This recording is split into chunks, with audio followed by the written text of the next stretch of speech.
Vocês não devem estar entendendo nada, né? Porra, por que a Maria Gabriela tá entregando as deusas de setembro tão no finalzinho de setembro assim? Que na verdade essas deusas nos dão a primavera. A configuração do jogo do mês de setembro é muito impressionante. Primeiro a gente viu a Morgana, a deusa que dentro do oráculo da deusa fala sobre ritmos, mas que é uma deusa que traz pra gente a compreensão sobre a simbologia da ciclicidade. Então o jogo já começa dizendo: precisamos prestar atenção nos ciclos e estamos virando um ciclo. Precisamos prestar atenção na ciclicidade que a natureza nos coloca, o chamado dela, e precisamos prestar atenção na nossa ciclicidade, porque somos mulheres, trazemos essa ciclicidade dentro de nós. A segunda deusa do mês de setembro é Afrodite. Afrodite é evidentemente uma deusa de fertilidade. Dentro do oráculo da deusa está associada a palavra amor. E é uma deusa que coloca a gente dentro do nosso modo de amar, da nossa disposição de amar, coloca a gente no centro da nossa vida. Ela é um amor que não negocia o amor próprio. É um amor onde você não se sacrifica, rouba de si para dar ao outro. É um amor como troca, como riqueza afetiva. A terceira deusa que nos entrega a primavera é Minerva, que diz, complementando a mensagem das anteriores, nós não apenas ouvimos esse chamado, né? O nosso corpo não apenas responde a esse chamado da natureza, que é marcado pela virada da estação. A nossa mente está há muito tempo funcionando no modo inverno, no modo terra seca, infértil, hostil, fria. É preciso virar uma chave, se apropriar da sua mente e internalizar que estamos diante de outros tempos. E a última deusa, Maria Gabriela? Por que você está fazendo tudo isso? A última deusa eu poderia apresentar ainda no final de setembro, hoje, poderia apresentá-la daqui a 10 dias, poderia apresentá-la em novembro, porque ela é a própria primavera. Dentro do oráculo da deusa, ela é a deusa que marca o equinócio de primavera para os antigos povos germânicos e para os celtas. Ela pode ser conhecida por 2 nomes. O nome pelo qual ela vem no oráculo da deusa é Eóstre, mas ela também pode ser chamada de Ostara. E Ostara é um nome que também dá título a uma festividade pagã que é atribuída a ela, a simbologia dela por ocasião do equinócio de primavera para esses povos. Ah, Maria Gabriela, mas não é uma visão muito colonizada? Olha, é uma visão colonizada, inegavelmente.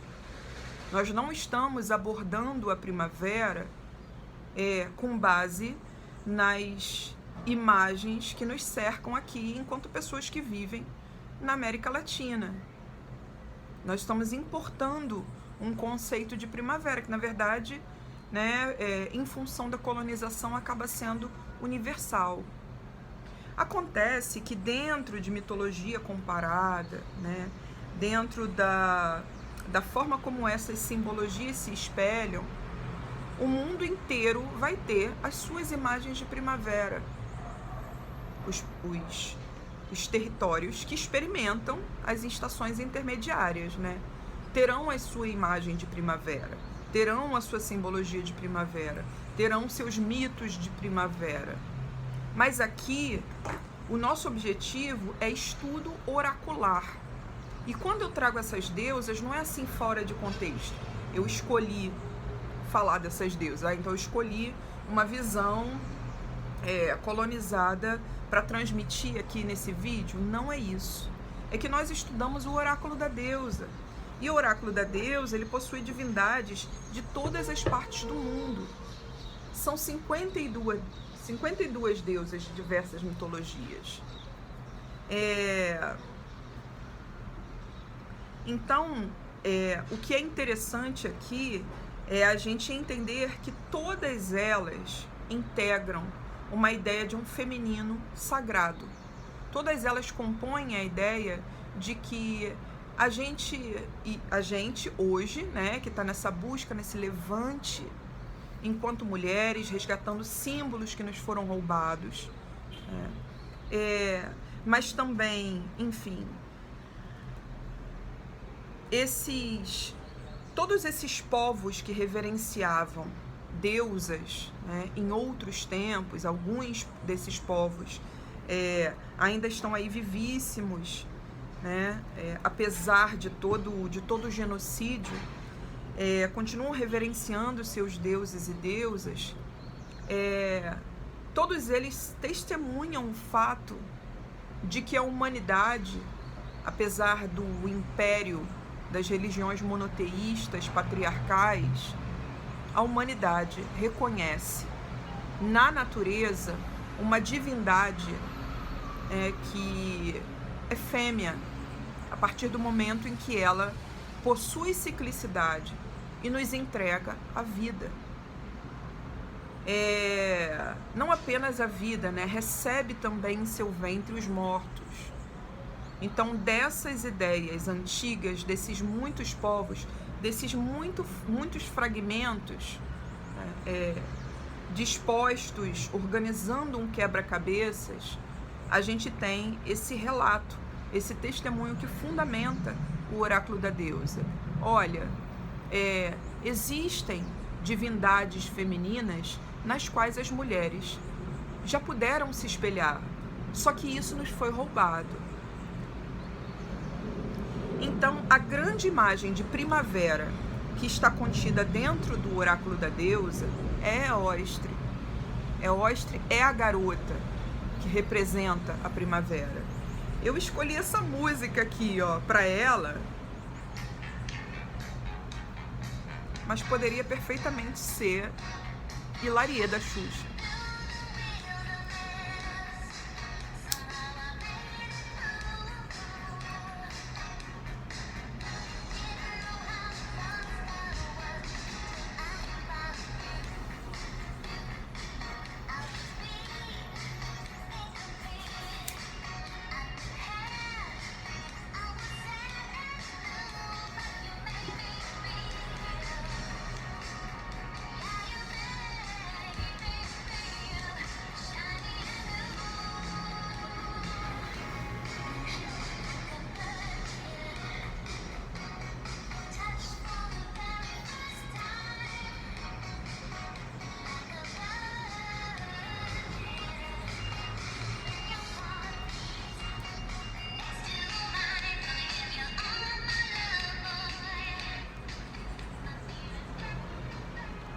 E aí, para não perder a zoeira, vamos lá, né, gente?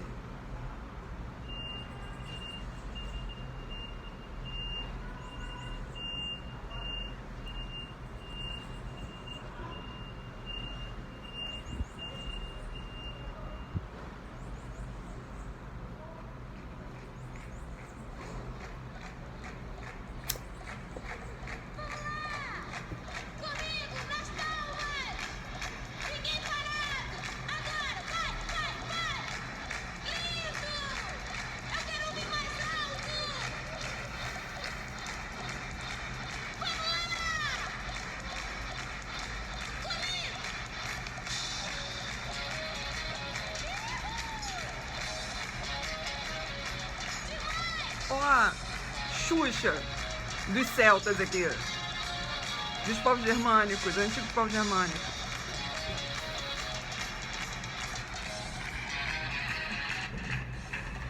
Tá bom, gente. Só para dar um clima. Eostre fica com a gente a primavera inteira porque ela é a própria primavera. E é por isso que eu não estou chamando simplesmente esse jogo de deusas de setembro. Elas são as deusas que nos dão a primavera. Elas são as deusas do equinócio. É claro, eu adoeci, né? Era para eu ter colocado esse vídeo, ter feito esse vídeo, entregue esse vídeo há alguns dias. Ele tá saindo no último dia de setembro. Mas nessa semana vocês só estão pensando em eleições e eu também. Então eu tenho todo um projeto pra gente trabalhar a simbologia da Eóstria aqui, que eu não vou poder disponibilizar agora. Eu vou ter que esperar chegar pelo menos segunda-feira. Talvez hoje eu já deixe disponível para vocês adquirirem esse trabalho que eu preparei. Ele é um trabalho vendido, né? Vou colocar um valor bem acessível e, enfim, vou colocar lá um formulário no meu Linktree para vocês se inscreverem, receberem esse material. Mas vamos tentar entender por que a Eóstria é essa deusa que, enfim, nos dá a primavera e que é a grande estrela desse material que eu estou preparando. Vocês sabem que eu consulto o oráculo da deusa já há muitos anos, né? Assim, ele é um oráculo contemporâneo. Ele não tem ele não é um oráculo idoso como um tarô, como o Lenormand, que são oráculos que atravessaram os séculos. O oráculo da deusa é um oráculo super novo. E assim, ele deve ter o quê? Talvez, eu não sei quando que exatamente ele foi lançado. Ele deve ter menos de 2 décadas.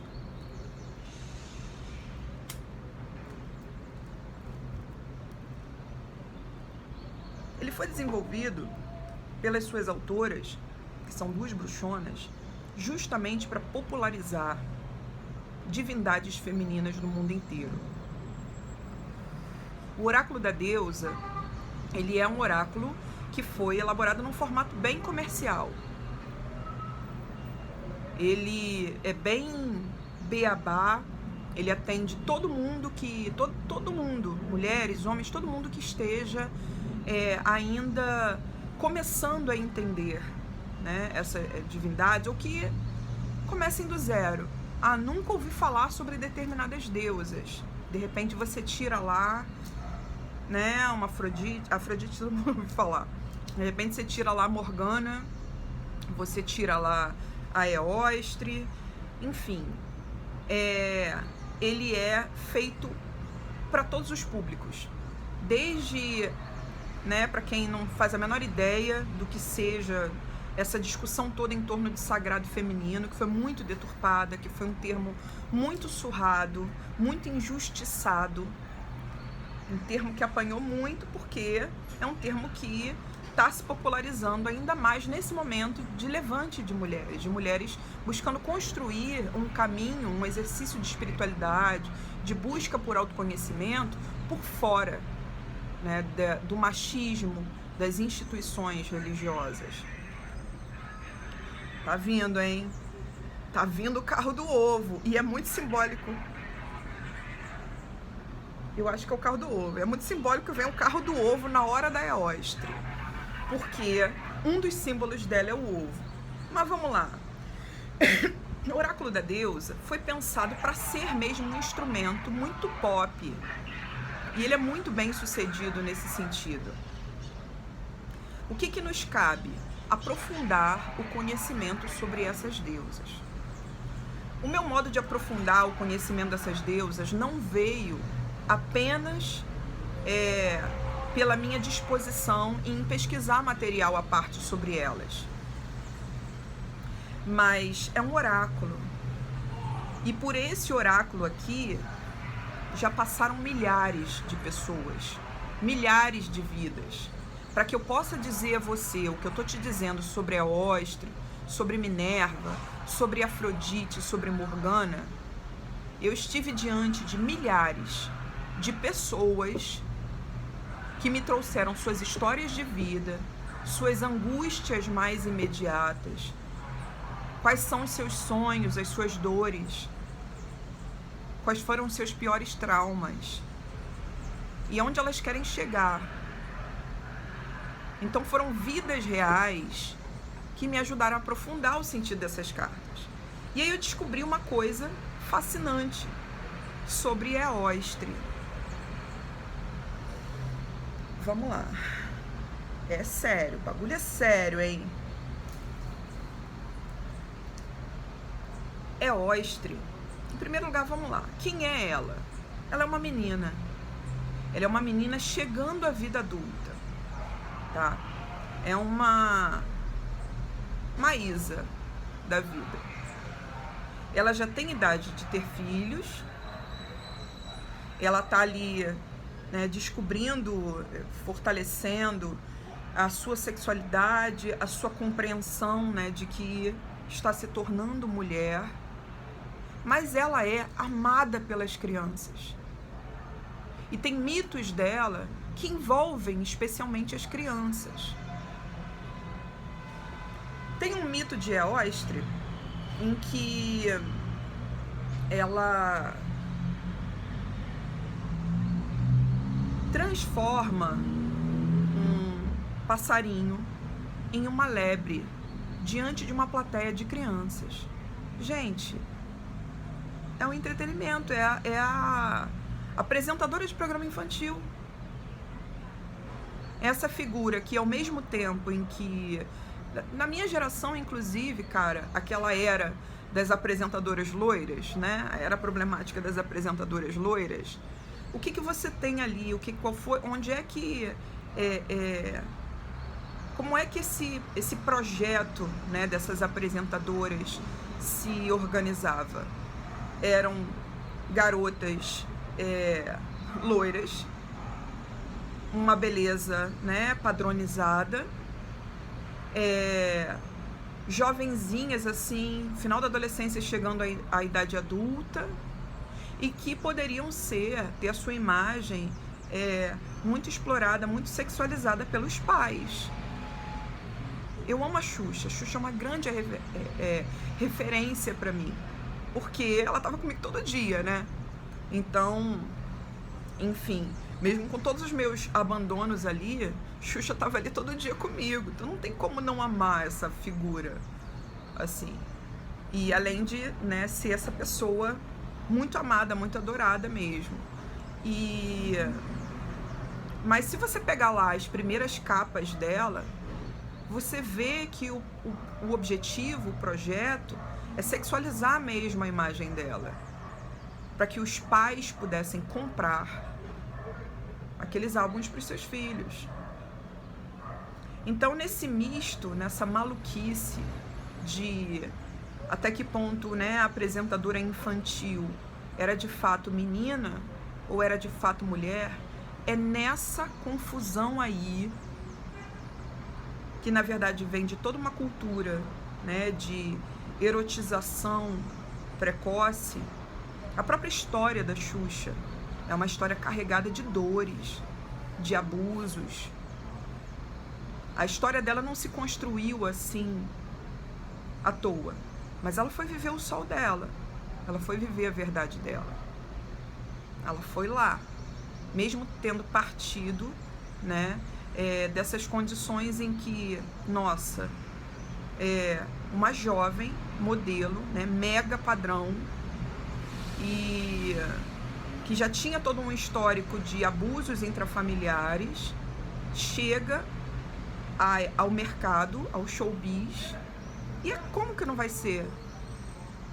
Como que a sua imagem não vai ser hipersexualizada? É claro que vai. É claro que vai. Nos anos 80. Eu me lembro de Angélica dando entrevista aos 13 anos. Tem uma manchete relacionada a Angélica que coloca ela como uma mulher aos 13 anos. Assim. 13 anos pra gente hoje é ali o limite da idade do consentimento. A idade legal do consentimento.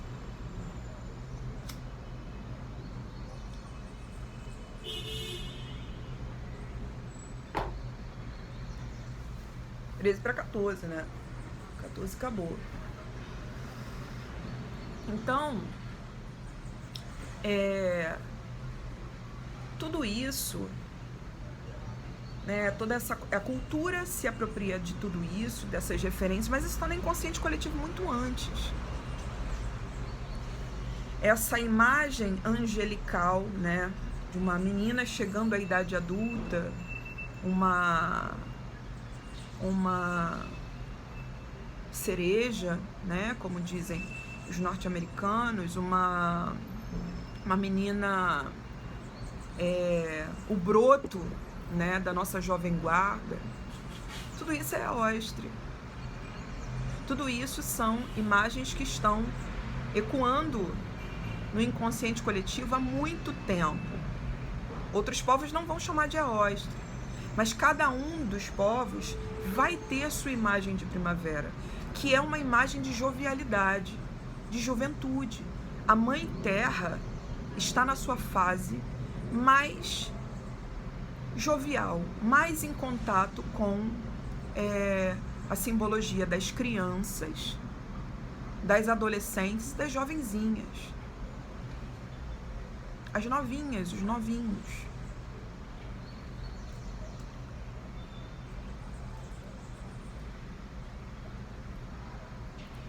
Havaianas estão lançando essa braba para os menorzinhos.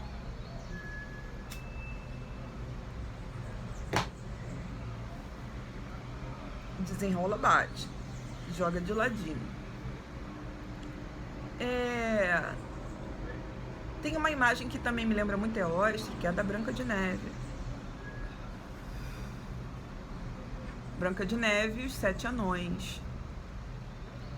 A enteada muito ingênua, muito linda, muito pura, capaz de inspirar profundo amor em todas as pessoas, que desarma o coração do caçador enviado para matá-la. E ele mata o quê? Uma lebre. Tira o coração dessa lebre.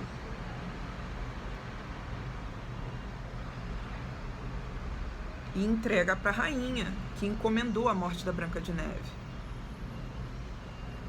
No lugar da Branca de Neve, por um tempo, ela passa a pensar que ela é, então, a mais bonita do reino, porque Branca de Neve não é mais um obstáculo.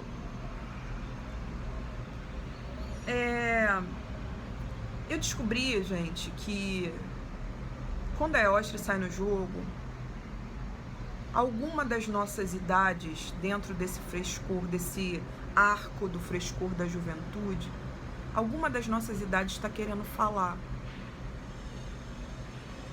Isso é muito sério, eu tô toda arrepiada. Quando a Eóstria sai, se você consulta o oráculo da deusa, ou a criança em você, ou a adolescente, no máximo até a jovenzinha, início da vida adulta, tá querendo falar, tem um BO para ser resolvido, precisa ser acolhida, e é pelo fato dela não estar sendo compreendida, acolhida, na pretensão dela, é que você não consegue crescer e assumir novos desafios da vida adulta. E é por isso que a autora desse oráculo associou a Eóstria a crescimento. Mas se você simplesmente compra o oráculo da deusa e lê lá a palavra crescimento e lê o texto da autora, você não chega a essas conclusões todas. Isso aqui eu tô entregando para você. Se a Eóstria sair no seu jogo, você pensa logo que a criança interior, a menina interior, tá precisando falar. Enquanto a gente não deixa ela falar, enquanto a gente não escuta o que ela tem a dizer e acolhe ela, encontra um lugar para ela na nossa vida adulta, ela não vai deixar a gente assumir certos desafios da vida adulta. A gente vai ficar ali travada na criança, achando que a gente não pode, que a gente não dá conta, que a gente não resolve, que a gente não tem o direito a realizar as nossas escolhas de vida. Entendem? Algum tema da criança está voltando. É preciso perguntar à consulente E aí as outras cartas do jogo vão dar o contexto em que você vai perguntar aquilo. Mas tem alguma coisa a ver, a resposta está na menina.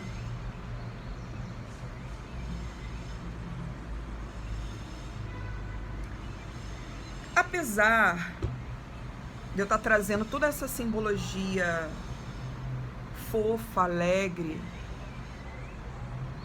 da primavera, é possível que a tua primavera tenha começado uma merda.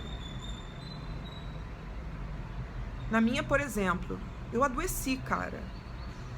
É possível que essa pele do inverno tenha sido arrancada com muita força.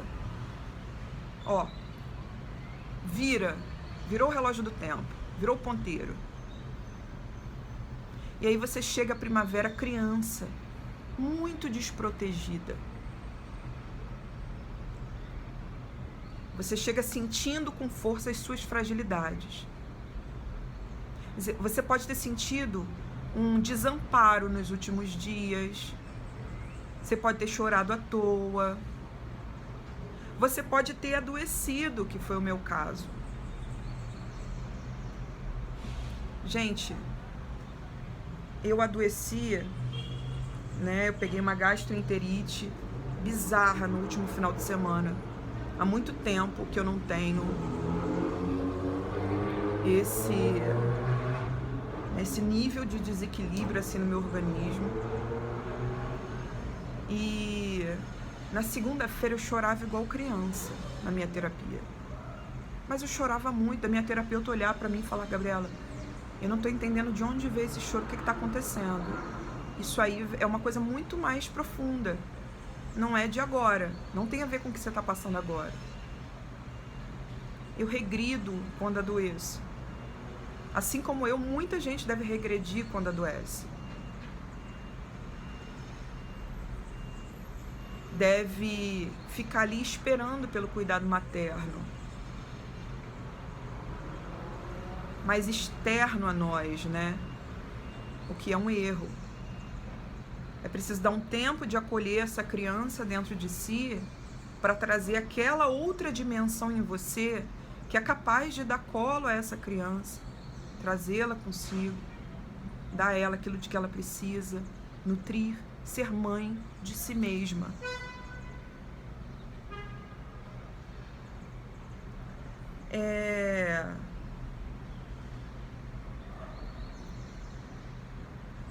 Cara, eu acho que eu e pelo menos mais umas 3 ou 4 amigas estamos constatando, observando que a primavera veio e escancarou a criança dentro de nós já nos primeiros dias. Vamos pensar que essa coisa de inconsciente coletivo é tão impressionante que no Brasil entrou a primavera, a gente está celebrando Cosme e Damião. E aí, no dia 12 de outubro, a gente tem o Dia das Crianças. A gente tem aí cerca de uma quinzena em que a energia criança fica sambando diante dos nossos olhos. Não tem como você não ser mexida. A criança em você está sendo chamada para dançar, para brincar. A natureza está convidando. Os seus mais velhos deixaram datas demarcadas. Há registros de que o inconsciente coletivo pulsa dessa maneira. De que agora é o tempo da criança. A Terra é muito jovem, é muito fresca. A Eostre tem 2 símbolos. Na verdade tem vários. Tô falando merda, tem vários.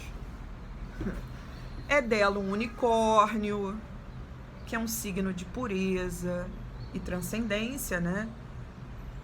É um animal encantado, místico, uma criatura mítica.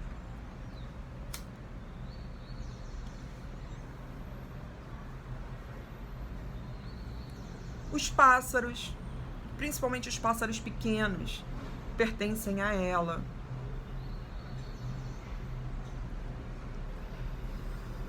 Os ovos dos pássaros, os ninhos, representam essa fertilidade, essa leveza, essa delicadeza, essa jovialidade que reconhecemos em Eóstrio, que reconhecemos na virada da primavera.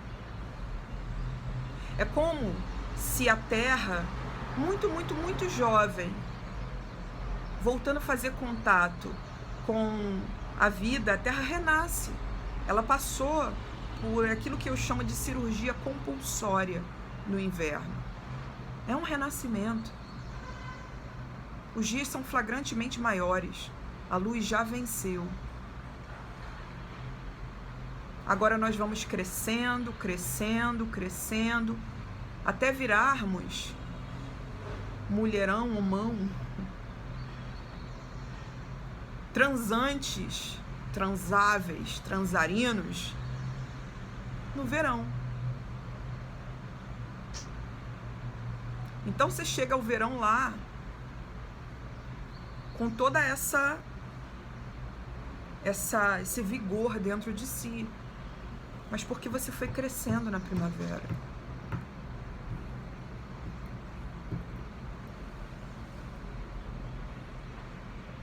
Estou gesticulando aqui como se vocês pudessem me ver, estou nem vendo.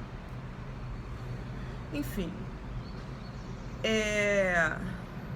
Aí tem um mito da Eóstria que ela estava entretendo as crianças. E aí ela faz uma mágica para as crianças. Ela pega um passarinho que pousa em cima dela, aquela imagem bem Branca de Neve mesmo, passarinhos vêm até ela. Ela pega o passarinho e transforma em um coelhinho, uma lebre, para as crianças brincarem. Só que a primavera vai passando e o coelhinho vai ficando triste. Ele não pode mais voar. Olha a merda. E as crianças vão reclamar com ela. Tia, o coelhinho quer voltar a ser passarinho. E aí ela pensa, fudeu, não sei o que eu tenho que fazer. Aí ela fala, gente, eu tô indo embora, eu não vou conseguir transformar o coelhinho em passarinho de novo, mas eu prometo que na próxima primavera eu vou voltar com esse conhecimento. E aí eu libero o coelhinho para ele voltar a ser passarinho. Na primavera seguinte, ela traz... Por que ela tá se despedindo? Por que ela tá indo embora? Porque ela tá dizendo para as crianças, ó, preciso meter o pé. Porque tá virando pro verão. O tempo dela tá passando. Então, ela volta com o conhecimento, ela completa uma roda mais amadurecida. E aí ela consegue liberar o coelhinho para ele voltar a ser passarinho. Mas essa magia que ela desfaz, ela só se desfaz durante algum tempo. Depois ele volta a ser coelhinho de novo. E aí ela percebe que ela realmente fez merda. E eu fiquei uns dias pensando no que esse mito significava. E eu cheguei à seguinte conclusão. Essa imaturidade no manuseio da magia, ela representa isso. A magia só vai oferecer o seu melhor, a gente só vai extrair, degustar dela o seu melhor quando nós chegamos lá na frente. Quando nós temos sabedoria o suficiente para honrá-la. E quem nos dá isso é o tempo. Portanto, as faces mais idosas da deusa, a feiticeira, a bruxa anciã, são aquelas que são as bambambãs da magia. Elas têm tempo dentro de si. muito tempo acumulado, muito conhecimento. Então elas vão instrumentalizar genialmente a magia. Essa tolice, esse gesto tolo, infantil da Eostre de querer agradar as crianças e acabar, né, desrespeitando a natureza do pássaro e a natureza do coelho, isso fica como uma marca para Eostre entender, ó, você vai ter que aprender que magia não é brincadeira. Essa é a minha leitura para esse mito, tá? Ela é totalmente autoral.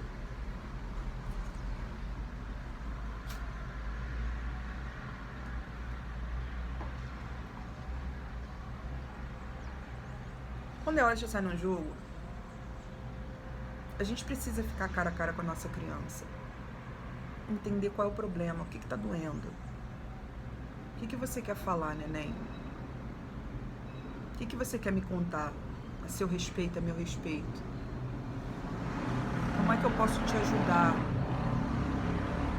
Eu preparei um material para isso, pra gente fazer isso com a gente. Com exercícios. Alguns deles diante do espelho.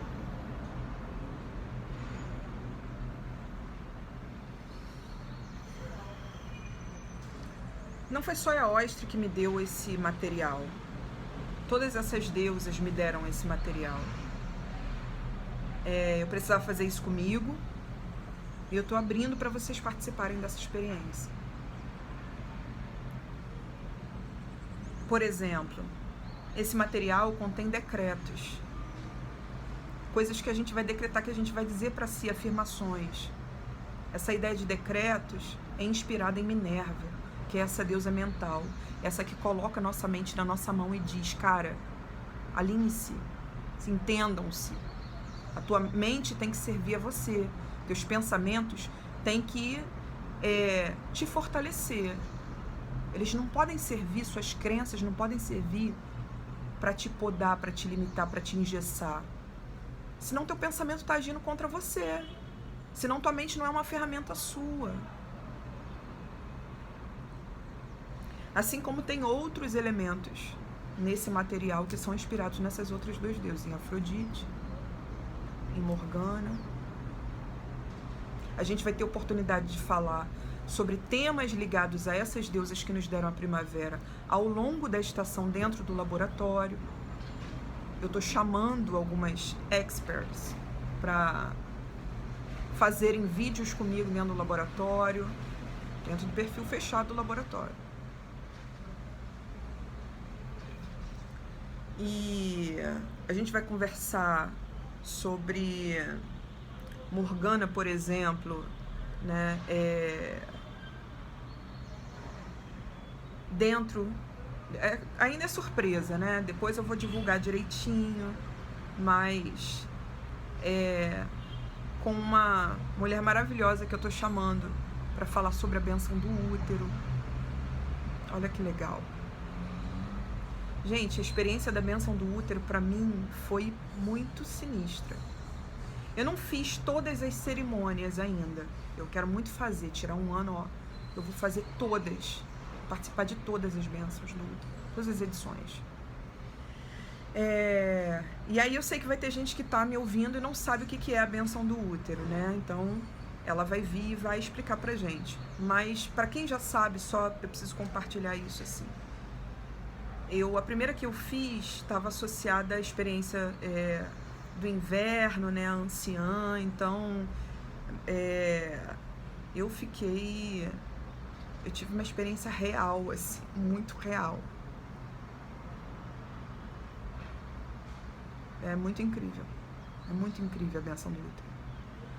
E foi também quando eu acho que compreendi que, cara, essa ciclicidade é real mesmo, ela tá no nosso corpo. Ela nos envolve psiquicamente muito mais do que a gente imagina, e é preciso despertar para a consciência de que isso está acontecendo com a gente. de que existe um tempo muito anterior a esse tempo dentro do qual nós mulheres fomos obrigadas a funcionar, e os homens também, obrigados a funcionar, que era um tempo pautado no feminino, que era um tempo contado a partir da lua, a partir da nossa menstruação. É preciso voltar a ouvir o que essa sabedoria toda tem a nos dizer sobre nós, sobre nossos corpos, porque nós fomos levadas a odiar nossos corpos durante milênios. São milênios em que as pessoas têm nojo da própria menstruação. Um cara bem olhando ali enquanto eu tô fazendo o vídeo. Vocês vão sentir a criança, talvez primeiro, muito pesarosa. Vocês já foram à festa de herê? Já viram que tem criança, tem herê que vira chorando? A minha criança às vezes vira chorando.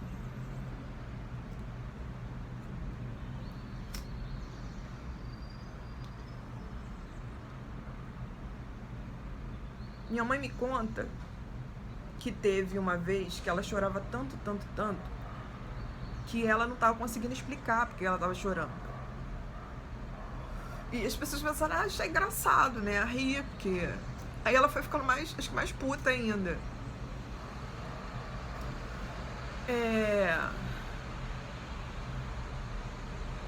Digamos que nessa primavera, a minha criança e a de algumas amigas minhas viraram chorando. Talvez seja o seu caso, mas você pode também ter sentido uma euforia súbita. Eu tenho uma outra amiga que nós somos opostas, cara, mas ela é uma das minhas melhores amigas. Ela encomendou um bolo e me escreveu alguns dias antes de eu ter essa gastroenterite. Amiga, encomendei um bolo com a Gabi. Ela encomendou com a minha outra amiga, com a Gabi Pompilha, aquela do oráculo do bolo. Encomendei um bolo com a Gabi e a gente tem que inventar alguma coisa para fazer com esse bolo. E aí eu falei, eu já tava produzindo material de primavera. Aí eu falei, cara, então, no início da primavera, nossa criança, isso. Cosme e Damião, cara. Dia das Crianças, vem aí, vamos comer esse bolo, vamos fazer nosso próprio ritual com esse bolo. Ela sentiu de uma outra maneira. É uma pessoa que uma vez ou outra vem assistir meus vídeos, mas que não tá ligada. Tá super estudando para concurso. Tá sentindo a criança em si. Então, sei que também há homens assistindo aqui meu vídeo. Vocês devem ter sentido o menino dentro de vocês falar de alguma maneira. E às vezes esse menino dentro de vocês tem tanto a falar, porque teve que sufocar tantas emoções. Porque nesse sentido, a cultura é muito cruel para nós e para vocês, né? O amor é frustrado de todas as maneiras para algumas crianças. Então a gente tem que dar muito amor a elas. Muito amor à criança que nós fomos. Nós temos que honrar o fato de termos crescido. E de que agora estamos aqui nos propondo a um determinado nível de autoconhecimento em que a gente consegue fazer isso por si. A gente consegue entender qual foi a marca, qual foi o estrago. Mas também a gente consegue dar uma resposta a esse estrago, uma resposta criativa na nossa vida adulta, que conceda esse bálsamo à criança de, olha, você não precisa mais ficar sofrendo por isso, porque eu cresci e eu consigo te dar várias brincadeiras maneiras para você na minha vida adulta. Eu consigo pegar você no colo e te mimar. Quando você me pede colo, eu tô aqui. Eu sou sua mãe.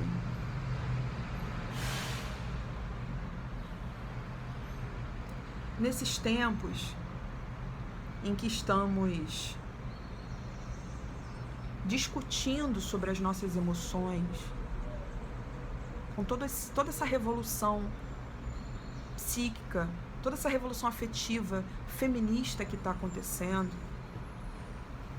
A gente está há muitos anos conversando sobre as nossas emoções de uma maneira inédita em relação às nossas mais velhas. Tua mãe não teve acesso a determinados níveis de conversa cedo, porque a tua avó não teve, não pôde oferecer isso a ela.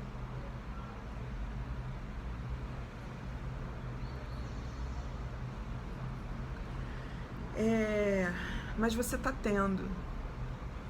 Você está tendo. Você consegue compreender melhor certas coisas que te aconteceram. Não compreender de passar pano, né? Para certas coisas que te fizeram, não é isso. Você consegue compreender melhor o teu quebra-cabeças. Você está montando o teu quebra-cabeças na mesa da sua vida. De o que você sabe que precisa transformar em relação às suas raízes, em relação à sua ancestralidade e toda essa marca boa e ruim que elas vêm deixando, né? Nossas mais velhas vêm deixando para as gerações seguintes. Você consegue se perceber dentro dessa árvore, entender o que é saudável e você deve levar em frente, e o que é ruim e você deve transformar, você deve romper com isso e trazer no lugar disso aquilo que você, só você, dentro da sua singularidade, da sua estrela, da sua luz, da sua exclusividade, consegue trazer para essa árvore, para que você faça diferença nessa árvore, para que o espaço que você ocupa nessa árvore seja uma outra coisa que vai fazer muito bem a essa árvore, vai restituir a saúde dela, a sanidade dela. E quando eu falo árvore, eu não estou falando sobre a convivência familiar, estou falando sobre a consciência da nossa ancestralidade. De o que a gente pega dessa ancestralidade de bom e de ruim e resolve dentro das nossas equações, transforma dentro da nossa alquimia, para a gente compor o nosso caminho singular, individual. E o nosso caminho individual, conforme a gente se permita ir lá vivê-lo melhor, conforme a gente venha mesmo para fazer essa diferença que a gente veio fazer, isso por si só já é cura para as nossas raízes. Porque a gente está chegando a lugares que são inéditos na história da nossa árvore. Eu acredito profundamente nisso e eu sei que se você está me ouvindo aqui até agora, ou você acredita nisso profundamente também, ou você precisa começar a refletir um pouco mais sobre isso. Testar na tua vida se o que eu estou dizendo faz sentido.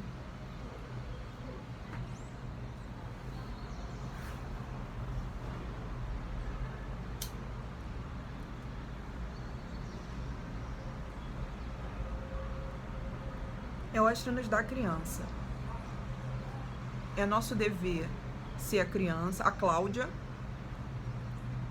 a Paquita, a Xuxa e a Marlene. Nós temos que ser todas. Sempre vai ter uma outra dimensão nossa, mais velha, para acolher essa criança.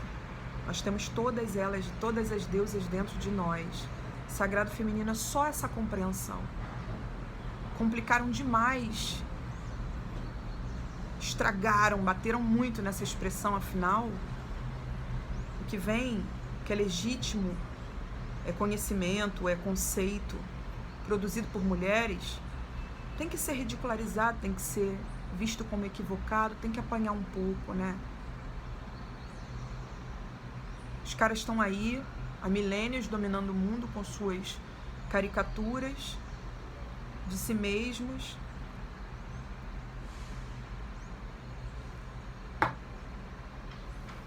E ninguém fala nada. Bom, vamos lá. Ostre pede pra gente ir lá conversar com a criança. E a experiência que eu quero propor a vocês é para que a gente juntas, durante essa primavera, vá lá conversar com a criança, e depois com a adolescente, e depois com a jovenzinha no início da vida adulta, para entender qual é a delas. Sobre o que elas querem falar, estão conseguindo falar. Elas sempre vão ter algo a dizer, mas nessa estação, o que a gente resolve dentro de si nesse sentido? Como é que a gente sai dessa experiência mais curada, mais regenerada, sabendo dar colo melhor à menina dentro de nós? Como é que a gente se resolve com a menina para que a gente possa ocupar melhor o nosso trono, o nosso lugar, nosso espaço sagrado na nossa vida adulta, o nosso lugar no mundo? É isso, é sobre isso que a Ostre fala, é sobre isso que a gente vai conversar ao longo de toda a primavera. Portanto, Ostre não vai embora com setembro, acabou de chegar, ela fica a primavera inteira, e ela é a deusa do topo do jogo, da cabeça do jogo. Aquela que se levanta de setembro é a menina que certamente em você foi mexida esses dias. Outras formas de sentir a criança. Você pode ter feito... Eu, por exemplo, depois que eu fui me recuperando da gastroenterite e tal, meu humor foi voltando. Eu ainda fiz esse vídeo, né, sobre o tarô da semana, sobre Lula vence no primeiro turno. Ainda fiz esse vídeo muito nervosa, mas eu fui sentindo o meu humor voltando. E aí, aí virei, né, no erê risadinha. Comecei a voltar a fazer piada de mim mesma, piada das coisas e tal. Uma necessidade de brincar. Você pode ter feito contato com a sua criança também nesses primeiros dias de primavera, percebendo em si um desejo de brincar. Ou um certo sentimento de despreparo, né? De não tô muito pronta ainda. É uma forma da criança dizer, não sou adulta ainda. Não tô você dizer a si mesma, não tô me percebendo adulta. O que está acontecendo? Tô duvidando de mim, do que eu posso fazer. Um sentimento de despreparo, portanto. Você pode ter sentido um super abandono, algum medo de quando você era muito criança, pode ter voltado. Você está fazendo contato com a criança já. Ela já está querendo dizer alguma coisa. Você pode perceber isso sozinha, mas se você quiser perceber comigo e com outras mulheres nesse material que eu preparei, só vem. Eu vou deixar lá um formulário disponível para a gente trabalhar esse material de primavera no link da minha bio no Instagram. Você clica lá, se inscreve, né? É um material que vai ser vendido, você adquire o material, todas as informações vão estar lá. Eu só não tinha como disponibilizar isso até agora por a possibilidade de vocês adquirirem, de comprarem, porque, em primeiro lugar, eu adoeci, né? Em segundo, cara, só estamos pensando em eleições, né? Então, fica para segunda-feira, a partir de segunda, eu vou disponibilizar o formulário para compra, mas a partir de segunda-feira eu começo a entregar esse material de primavera. Vem com a gente. E é isso.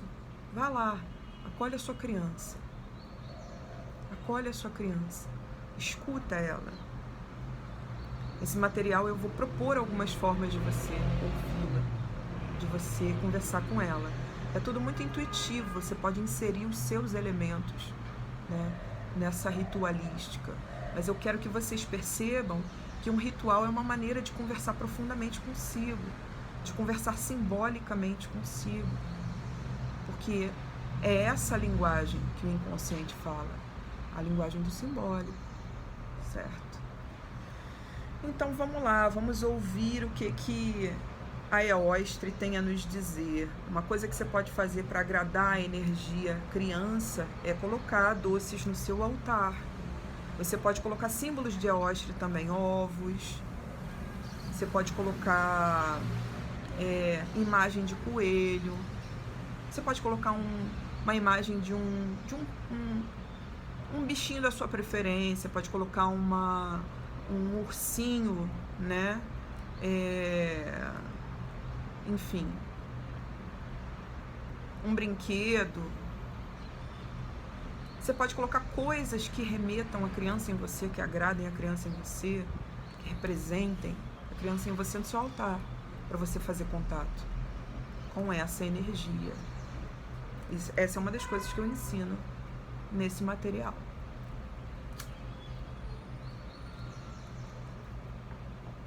Vem com a gente. Vamos curar isso. Uma coisa que me perguntaram em relação às pessoas que estão experimentando estão vivendo em outro hemisfério e lidando com uma outra, né, com outro polo da roda do ano. Então, quem agora, por exemplo, está vivendo, na verdade, o equinócio de outono. Eu vou falar melhor sobre isso, mas de uma maneira resumida, dentro do laboratório, tá? Por quê? Eu me proponho a produzir vivências, vivenciar os arquétipos, vamos conhecê-los, vamos enxergar como esse arquétipo existe pra gente, dentro da gente. E aí eu preciso, pelo menos nesse momento inicial em que estou produzindo certos conteúdos, vivenciar ali junto e acompanhando essas pessoas que estão vivenciando. Então, eu vou estar completamente imersa na energia de primavera agora, por exemplo. Eu posso trazer o contraponto, a sombra, a outra polaridade que é o outono, em algumas informações mais básicas. Mas eu vou abrir espaço dentro do laboratório para que as mulheres que estão vivendo no hemisfério norte relatem sua experiência de outono. Isso vai me ajudar, inclusive, a compor um outro material, né? O que vocês acham? O que a gente pode observar? Então, elas vão poder me trazer essas experiências, mas agora eu tô mergulhada na primavera. Não é honesto eu produzir um material análogo, né, um material dessa proporção sobre o outono agora. Eu vou ter que esperar ter a experiência do outono, certo? Porque ali eu vou estar mergulhada na energia do outono. Mas é isso, eu vou dar para vocês uma noção da simbologia do equinócio de outono, e vou abrir um espaço para que vocês relatem suas experiências outonais, mas isso dentro do laboratório. Não dá mesmo para eu ficar fazendo isso no perfil aberto, tá bom? Se você quiser se inscrever para o laboratório, você também... Laboratório de Previsões Oraculares é o meu projeto onde a gente pensa o jogo de cada ano, de cada mês, de cada semana, e agora eu estou trazendo uma outra abordagem para o jogo das deusas, me propondo a fazer com que a gente pense também sobre a simbologia das estações. O laboratório abraçou a ideia da ciclicidade. E nisso a gente vai dialogar, por exemplo, também com a astrologia, né? É importante prestar atenção a todo esse movimento, toda essa pulsação ao nosso redor. A natureza conversando com a gente, isso nos impacta, né? Nos impacta psiquicamente. Gente, vamos lá, é isso. E a partir de segunda-feira eu começo a disponibilizar esse material, mas ainda nesse final de semana você pode ir lá e adquirir esse material, que o formulário vai estar disponível para vocês no link do meu perfil no Instagram, @mariagabisaldanha, tá?